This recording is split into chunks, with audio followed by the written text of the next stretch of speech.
Hi, thank you for joining us today for the 7th grade Healthy Decision Making webinar. Please make sure to sign in to ESS or sign up for ESS to receive your full credit for attending. There will also be a brief Google form at the end of this webinar as a way to show your attendance. My name is Jamie Grimm-Rice, and I am the Health Education Content Specialist for Jeffco Schools. The purpose of this webinar is for teachers who are new to Jeffco or new to teaching 7th grade science within Jeffco feel more supported with teaching human sexuality education. If you have any questions after watching this webinar or would like additional support, please feel free to contact me via phone or email, both of which will be given at the end of this webinar. All right, let's get started. So this webinar will explain the Healthy Decision Making unit that is found within the 7th grade science curriculum.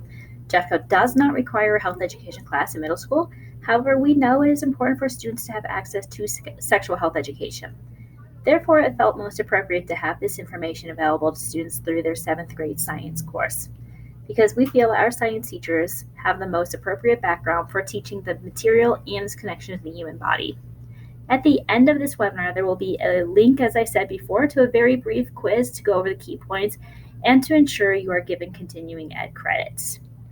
Also, we know that you're probably thinking this might need a revision, or this unit in general, and just know that we are working on that, and there'll be some more information about those changes in a couple slides from now. So, all right, the agenda for today.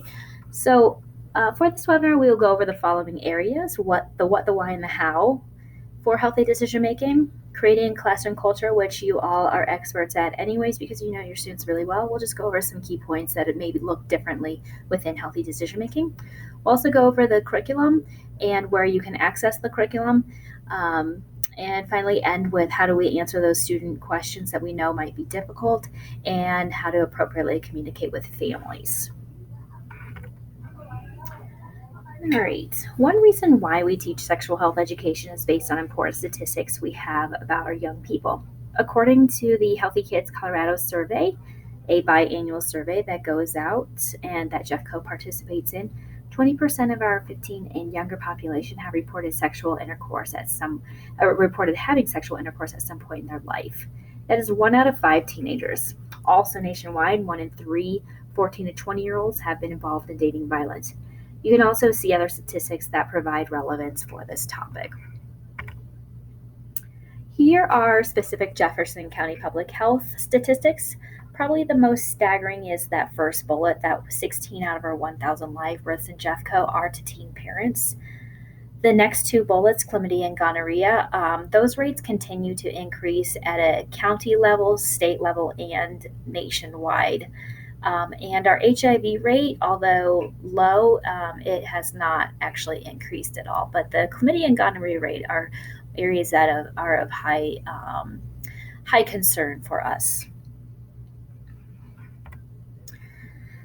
So some of the other reasons why we teach sexual health education includes that we as a district have written policy that states we teach all Colorado academic standards. Our reproductive health standards are found within both science standards and comprehensive health standards. And then we know that our sexual health, alcohol, tobacco, and other drugs and decision-making standards, those are found primarily within the comprehensive health education standards. Colorado also has 3 state laws to support the teaching of sexual health education, and I'll get into that in the next slide. Also, we know that providing sexual health education and education around alcohol, tobacco, and other drugs to our students can delay the onset of sexual behavior and substance use, and it can decrease risky behaviors young people may partake in. So there are 3 laws that support the teaching of sexual health education in Colorado. The first law, HB 1292, is an if-then law, which means that if a school or district is going to teach sexual health education, then it must address sexual health education topics at an age-appropriate understanding. This law was in response to the creation of the Colorado Academic Standards. HB 1081 further defines the definitions and guidelines provided from HB 1292.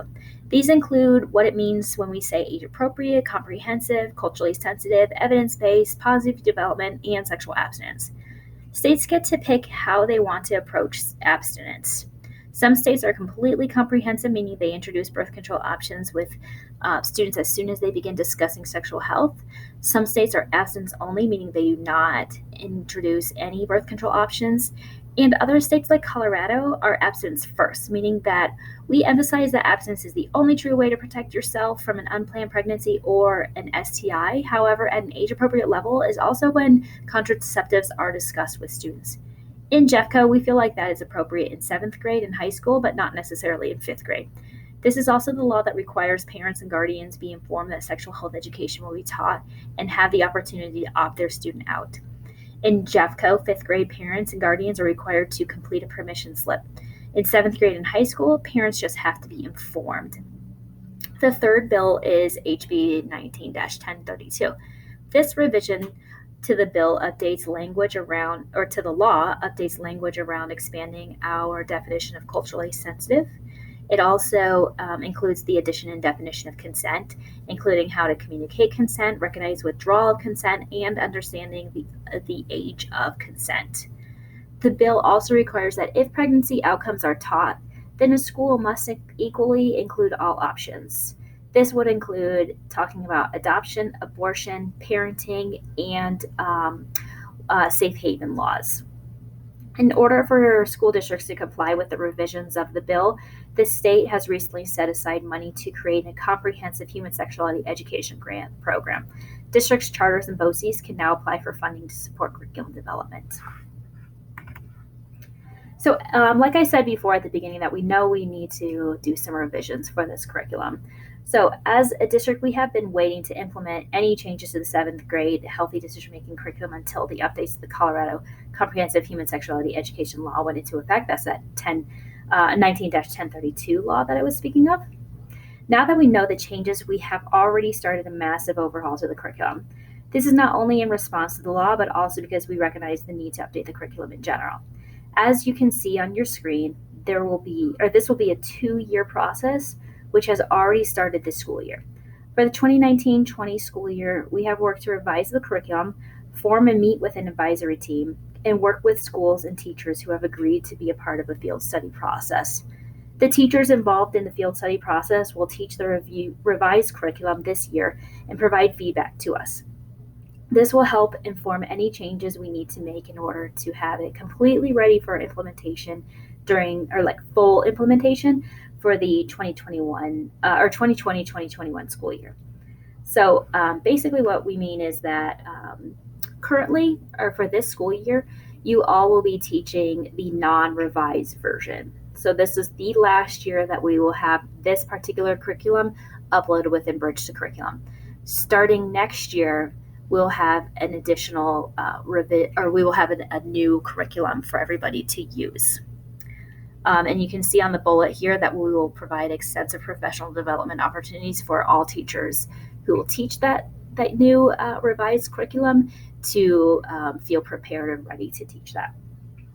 So if you have any questions or would like to be considered as a field study site, please reach out to me via phone or email. And there's also on the Google form a spot where you can say, yes, I would like to be considered as a field study site.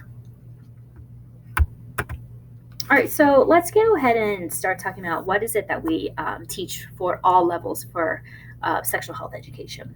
So we know sexual health education in Jeffco begins in 5th grade through the unit Growing and Changing. This is an introductory unit for students to receive information of the following areas, and this includes puberty, fertilization, fetal development and birth, responsibilities of young adulthood, and decision making.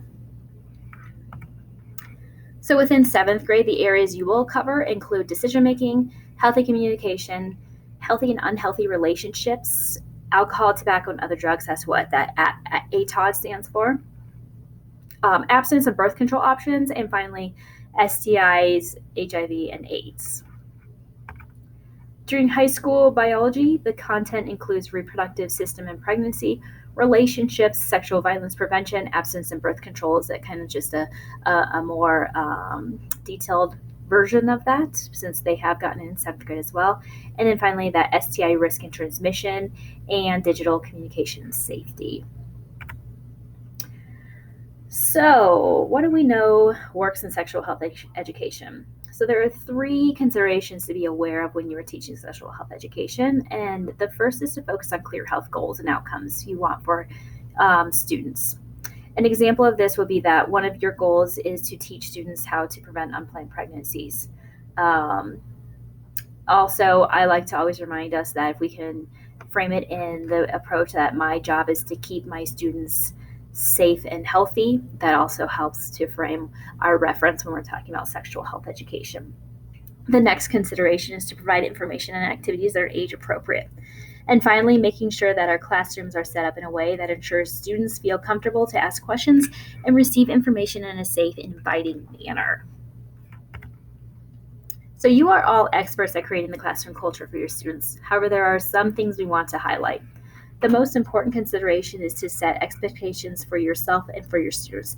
This means it is clear for students that they can expect from, or that it is clear for your students what they can expect from you, including the questions you will answer and how you will address the inappropriate situations, language and disrespect, and what you expect from them, including how they treat others during the class.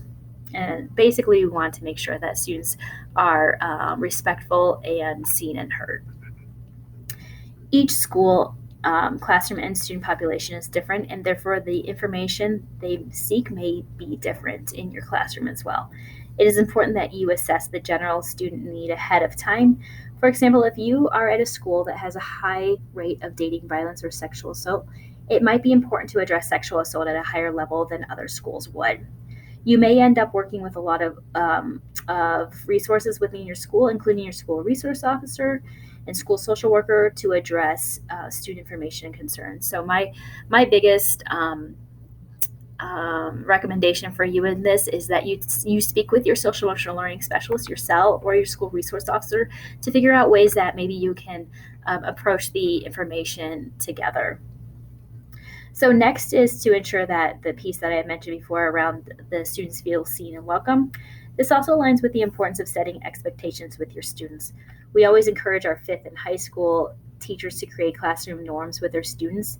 At a middle school level, this could look a little different. This might include establishing communication and respect norms like step up, step back for the students who like to answer questions or provide personal information, or also having a norm about challenging by choice, which means students do not have to participate in any conversation or activity if it makes them feel uncomfortable. Another thing that I always say, and I had mentioned, that providing for personal information, I always make the rule and caveat that a student can't provide personal information if it wasn't them involved. So this has happened to me before where I've had a student mention to me that they're in a class environment that their parent had an abortion. And that's not fair to that parent to then find out that all the kids in the class had known that information. So I always make sure that my students understand that if it didn't happen to you, you don't get to say it. And finally, because this is still a science, we want to still establish academic rigor. Much of this will be using scientific terminology and not slang and speaking in terms of scientific understanding. And also, we recognize that our students are not always going to have the most appropriate language because they don't know the correct terminology often. So we just remind them what that word is and then let them readdress the question using the correct language. So now we're going to dig into the curriculum a little more. In order to do this, it might be helpful to look at the unit within Bridge to Curriculum. So if you can, go ahead and open the unit to follow along. But if you don't want to right now, that's okay. Remember that this is a recorded webinar, so you will have access to it whenever you need it. I'll give you like 10 seconds. That's not very long to get Bridge to Curriculum started, or you can just pause it. Okay, so once you open Bridge to Curriculum, scroll to the Year at a Glance 7th grade science. If you do not have any of your Year at a Glances uploaded, reach out to me and I can walk you through that process at a separate time. Once you find your science YAG Year at a Glance, click on the Unit Health and Decision Making. It's at the very end of your science year. So It should pull up to the unit overview, this very first page, which also has your unit essential question and an overview of what is taught. On the right side of the document, you will also see the list of standards that are addressed. For this unit, the essential question is, how do I make informed choices about my body and relationships through a decision-making model? Always keep this as the focus throughout the unit. Our main goal within all health education for students is to teach them how to advocate for themselves and others. And during this unit, that is exactly what we hope they will gain. To access all of the resources within this unit, click on the tab labeled Resources, which is to the very right of those tabs. So once you click on that Resources, it will take you to the resource tab or the resource page. You'll notice on the right side of the document is where you will access all of the daily lesson plans and support materials. I would encourage you to explore each of the lessons before beginning in order for you to not only have a better understanding, but also to figure out areas that you'll feel need to be emphasized for your students and how you plan on doing that. The next few slides will go over the overview of each of the daily lessons. On day 1 through day 3, the purpose is for everyone in the class to begin to feel comfortable about what will be taught. This is when you can establish the classroom norms and ground rules. Some of the ground rules I have used include having a clear understanding of what respect means when learning about sexual health. This can include respectful dialogue and communication, appropriate and inappropriate behavior and language, and ensuring students have the choice to participate and not participate. If you do not have a student who chooses, if you do have a student who chooses to not participate, it is important that they are provided with an alternative activity. In the past, I've allowed students to work in the library and do an in-depth research project about a disease or medical condition that affects the human body system. Oftentimes, what I'll ask my students to is ask them if there's a disease within their family or medical condition that's affecting a family member that they'd like to know more about.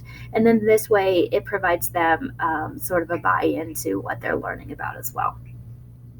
Within the communication lesson plan, you will also have a case study called The Story of Logan. That helps to establish the types of communication situations students have experienced. They may have similar scenarios that have happened to them or with them. This might create great dialogue in your classroom to help students feel more comfortable about what they will be learning. Other materials include a decision-making model and a scaffold sheet. On day 4, students will go over characteristics of healthy and unhealthy relationships and develop strategies for building ongoing relationships with their peers, families, and others. The materials that you have access to during this unit include a PowerPoint and a formative assessment to check for understanding. The next lesson is a 3-day lesson. The purpose of this lesson is to provide an understanding of the different types of substances and how they affect your body.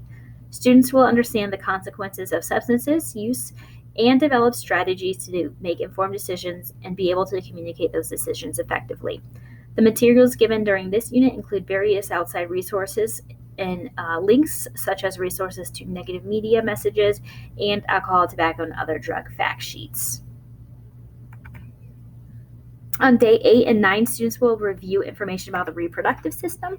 The purpose of this lesson will be for students to understand the function and anatomy of the male and female reproductive system. The support materials you will have include a reproductive system reference sheet, game cards, and optional family homework.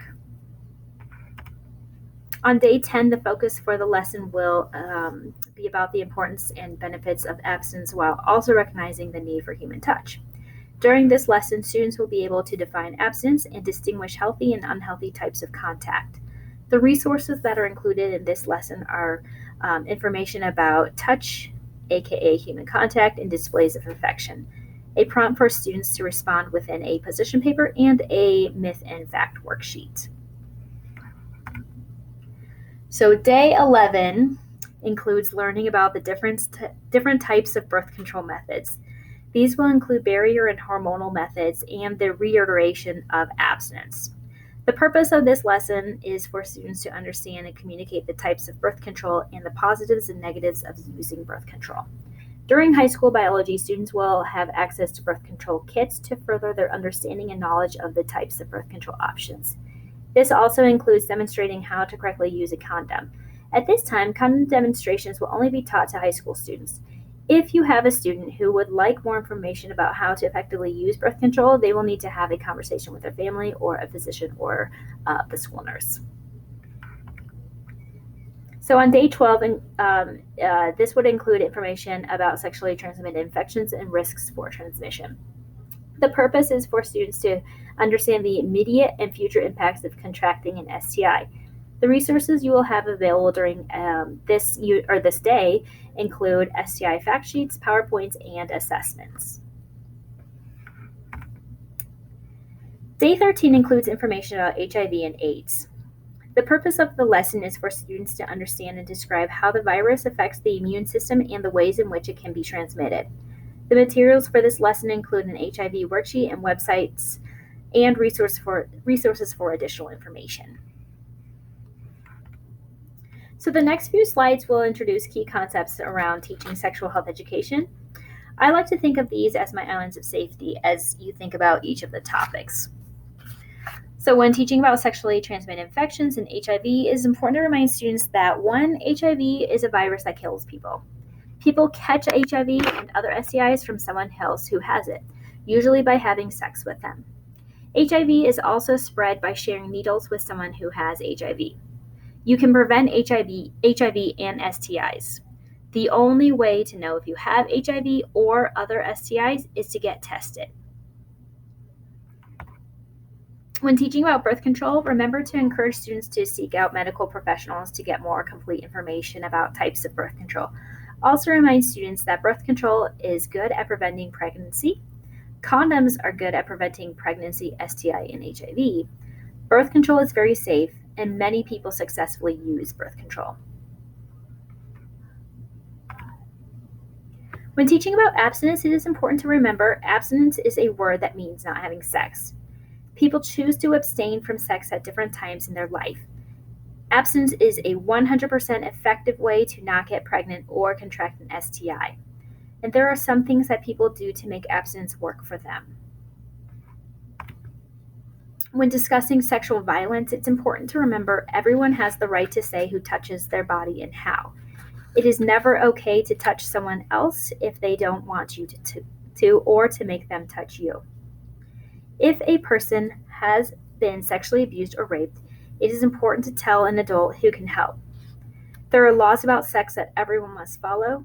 It is not okay to tease or hurt someone for being gay, and there are a lot of ways to be a guy or a girl. Key concepts for teaching about gender identity and sexual orientation include a person figures out if they are gay, lesbian, or bisexual because of how they feel, not what they do. There are important ways to show respect to people who are gay, lesbian, bisexual, and transgender. Gay, lesbian, bisexual, and transgender teens, like other young people, need to learn about birth control and STI prevention. And finally, we don't know why some people are gay, lesbian, or bisexual and others are heterosexual. We also don't know why some people are trans and some are not. So many teachers are most nervous about answering student questions appropriately. Oftentimes, the questions we ask teachers will receive, or the questions that teachers will receive from students include the request for information, kind of those, am I normal? They may be permission seeking because you're a trusted adult to them. They could be shock questions, or they could be personal values questions. We as teachers can answer fact-based questions that are scientific or legal in nature. We cannot answer questions that would be perceived as values-based. Value-based questions are any questions that can elicit an opinion that has multiple viewpoints. An example of this is a question like, is it okay to be gay? Because this is a personal value question, we cannot answer it and refer the student to another trusted adult, their family, and their own personal beliefs. However, because I know that a lot of times why our kiddos are asking these questions, because I have mentioned before that we're a trusted adult to them. So sometimes I just always want to provide an answer without ever giving my opinion, and we can do that by engaging in the values question protocol.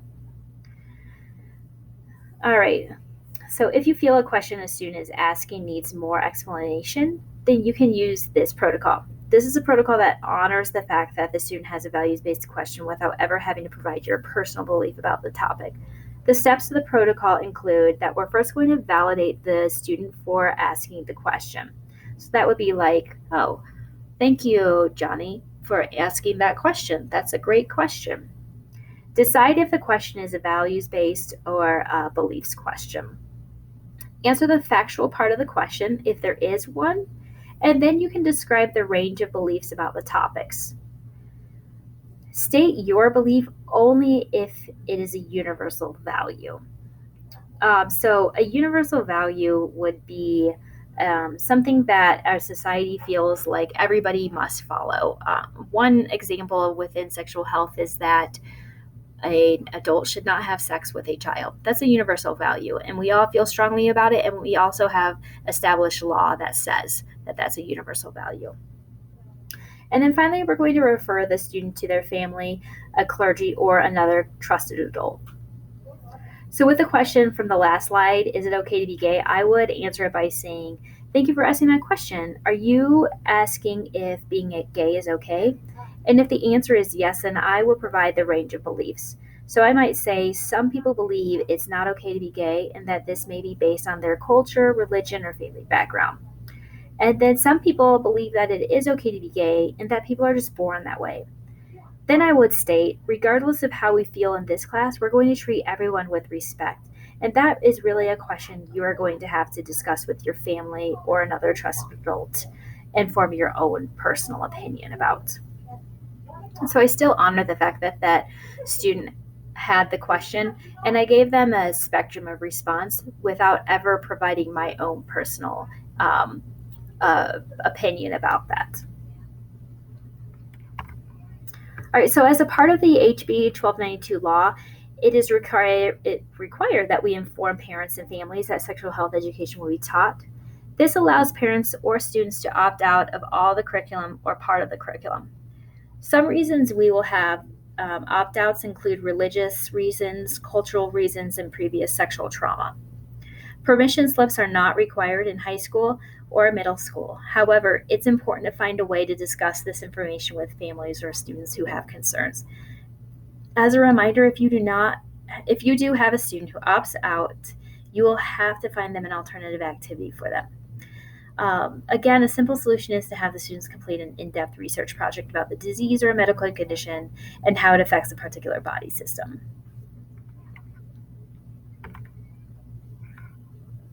Okay, look at this. We're into the question sections, which is kind of funny because it's a recorded webinar, so you can't actually ask me in person any questions, but if you do have any questions, you can please feel free to contact me via phone or email, both of which are listed there. There is also, like I mentioned before, a quiz for kind of just proof that you did watch this webinar and you feel you got some questions answered if you needed any. There's also a few spots on the quiz that will ask you how you might answer this particular question. So what we're hoping that you're doing is that you're using that values-based protocol in order to answer the questions. So there's just a few of them there, and it kind of helps you frame your mind as to how you might answer those questions. If there's any glaring, like, oh my, I wouldn't have answered it that way, I might just reach out to you and say that's one way you can answer it, or here's another consideration for you. So at least you have that feedback available to you on whether or not you're answering those questions correctly. So like I said before, fill out that quiz. Let me know if you have any questions, and that's it. Thank you so much for watching this webinar, and have a great day.